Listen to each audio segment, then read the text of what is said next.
మన నిజామాబాద్ జిల్లా కేంద్రం సమీపంలో మానవతా సదన్లో ఉన్నాం. మానవతా సదన్లో ప్రతి పిల్లలకు నృత్యాలు ఇతరత్ర సౌకర్యాలు కల్పిస్తుంది మానవతా సదన్. అదేవిధంగా ఇక్కడ ఒక కోచ్ కూడా ఉన్నారు. ఇక్కడ పిల్లలకు ఎలాంటి శిక్షణ కావాలన్నా ఆయన బోధన నుండి వచ్చి స్వయంగా అతను శిక్షణ ఇస్తూ ఉంటాడు. అని ఏ రకమైన శిక్షణ అందిస్తుంటారు అనే దానికి సంబంధించి అడుగుదాం. చెప్పండి, నీ పేరేంటి? అజయ్. అజయ్ చెప్పండి, మానవతా సదన్లో ఉండే పిల్లలకి ఎలాంటి శిక్షణలు మీరు అందిస్తున్నారు? అయితే మానవతా చిన్నారులు 2016 నుంచి నేను ఇక్కడ స్టార్ట్ చేయడం జరిగింది. రమేష్ సార్ సహకారంతో చేస్తున్నాను.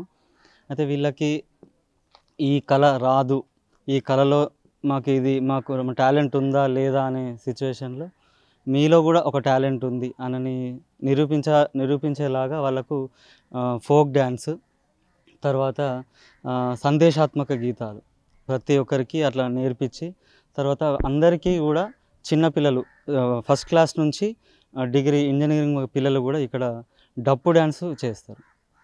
అందరూ ఎవరు కూడా ఇలా నాకు ఇది రాదు అనేది లేకుండా వాళ్ళకి నేర్పిస్తున్నాం.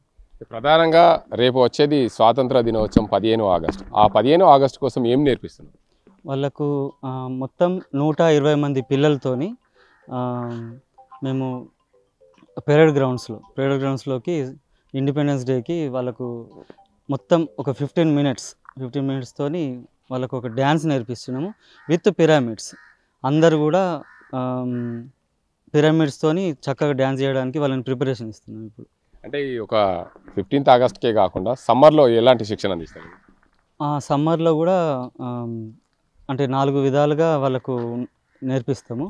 అయితే ఇక్కడ ఫోక్ డ్యాన్స్ ఒకటి, క్లాసికల్, తర్వాత డప్పు డ్యాన్సు, దాండియా, ఇలా ఒక 4 టైప్స్లో నేర్పిస్తున్నాము. దాండియాకు సంబంధించి ఎంతమంది పిల్లలు దాంట్లో పాల్గొంటారు? 110 మంది పిల్లలు ఎట్ ఏ టైము ఒక 13-14 మినిట్స్ కంటిన్యూస్గా డ్యాన్స్ చేస్తారు. అంటే అది ఎలా సాధ్యమైంది నీకు అది నేర్పించడానికి? ఇక్కడ పిల్లలు అందరూ ఉత్సాహంతో వాళ్ళలో ఉన్న ప్రతిభను వెలికి తీయాలని ఇదంతా కూడా మేము వాళ్ళని ప్రతి ఒక్కరిని మోటివేషన్ చేసుకుంటూ వాళ్ళలో ప్రతిభను నింపాలని మా ప్రయత్నాన్ని వాళ్ళు కూడా సార్ సహాయంతో చేస్తున్నాం. నీకెందుకు వచ్చింది మానవతా సదన్లో సేవ చేయాలని? అంటే ఇప్పుడు అందరూ డోనర్సు వాళ్ళకు డబ్బు పరంగానో అంటే డొనేషన్ పరంగానో ఏదో చేయొచ్చు. మాకు అంటే నాకంటూ ఒక కళ ఉంది. ఆ కళని నాతోనే అంతం చేయకుండా వీళ్ళలో కూడా కళని నింపితే ఆ కళ అలానే బ్రతుకుతూ ఉంటుందని ఆలోచన వచ్చింది. ప్రధానంగా ప్రతి ఒక్కరు కూడా కళలను అమ్ముకుంటారు, కానీ మీరు కళలను సేవా రూపంలో మారుస్తున్నారు. ఈ సేవా రూపంలో మార్చడానికి మిమ్మల్ని ఇక్కడికి తీసుకొచ్చిన వ్యక్తులు ఎవరు? అయితే ముఖ్యంగా ముందు నిజామాబాద్ జిల్లాలో అష్టగంగాధర్ సార్ ఉన్నారు.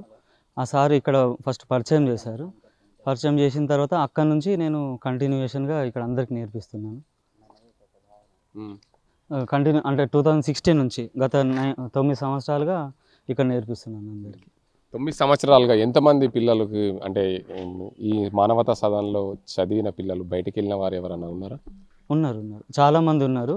వాళ్ళకు అందరికీ కూడా కళా రూపంలో మొత్తం నేర్పిస్తున్నాము. డప్పు డ్యాన్స్ చాలా ఇప్పటి వరకు ఒక 400-500 మెంబర్స్ దాకా నేర్పించినాం. ఎవరికైనా సింగింగ్ వచ్చా? వచ్చు, చాలామందికి నేర్పిస్తాం. సింగింగ్ క్లాస్ కూడా జరుగుతుంది. అంటే ఈ కల్చరల్లో భాగంగానే సింగింగ్ కూడా నేర్పిస్తాం. సింగింగ్, డ్యాన్సింగ్, తర్వాత డప్పు, దాండియా. మీ దగ్గర ఫోక్ సింగర్ ఉన్నారా? ఉన్నారు, చాలామంది దీంట్లో కూడా ఉన్నారు. వాళ్ళ పేర్లు చెప్తావా? స్నేహ, తర్వాత చాలామంది ఉన్నారు సార్. ఓకే, వాళ్ళకు ప్రత్యేకంగా ఏమన్నా ఫోక్ సింగింగ్ నేర్పుతున్నావా? ఏమేమి నేర్పుతున్నావు? పాటలు, జానపదాలు నేర్పిస్తాము. తర్వాత దేశభక్తి గీతాలు కూడా నేర్పిస్తాము. తర్వాత దేశభక్తి గీతాల మీద నృత్యం కూడా నేర్పిస్తాం, డ్యాన్స్ కూడా నేర్పిస్తాం. Thank you. మొత్తానికి చూడొచ్చు, నా వంతు సహాయ సహకారాలు అందించాలి, నాకు వచ్చిన ఏదైతే కళను ఇతరులకు ఏదో పరిచయం చేయాలనే ఉద్దేశం మీద నిజామాబాద్ జిల్లాలోని మానవతా సదన్కు వచ్చాను. నన్ను ఇక్కడ పరిచయం చేసిన వ్యక్తులు వారు ఇక్కడ వారికి జానపద నృత్యంలో జానపద కళలు ఆయనకున్నాయి. ఆయన దగ్గర నేను నేర్చుకున్నాను. నాకు ఈ కళలు రావడం ఇతరులాగా అమ్ముకోకుండా నా కళను ఈ సేవా రూపంలో మానవతా సదన్లో ఉన్న పిల్లలందరికీ కూడా నేర్పిస్తున్నాను. ప్రధానంగా డప్పు డ్యాన్స్, దాంతోపాటు దాండియా లాంటి ప్రధాన నృత్యాలు నేర్పిస్తున్నారు. దీనివల్ల ఏదైతే ప్రతి సంవత్సరము జరిగే ఇండిపెండెన్స్ డేకు నిజామాబాద్ జిల్లా కేంద్రంలోని జరిగే పరేడ్ గ్రౌండ్లో 15 నిమిషాల పాటు జరిగే పిరమిడ్స్ కానీ అదేవిధంగా డప్పు డ్యాన్స్లకు ప్రధానంగా ఇక్కడ శిక్షణ అందిస్తున్నాను. వేసవి కాలంలో 4 రకాల శిక్షణలతో పాటు ఇతర సింగింగ్, ఫోక్ సింగింగ్ కూడా నేర్పిస్తున్నానని చెప్పి చెప్తున్నారు. ఇది ఇక్కడ పరిస్థితి. సజింతో గంగారెడ్డి, RTV నిజామాబాద్. తెలుగులో ఫాస్టెస్ట్ న్యూస్ ఇప్పుడు కొత్త అవతారంలో 5 సెకండ్లోనే పూర్తి వార్తా సమాచారం మీ చేతిలో. సోషల్ మీడియా ట్రెండ్స్ మీ కళ్ళ ముందుకే live TV and voice search ఆప్షన్స్తో ఇప్పుడే డౌన్లోడ్ చేయండి. యాప్ లింక్ డిస్క్రిప్షన్లో ఉంది.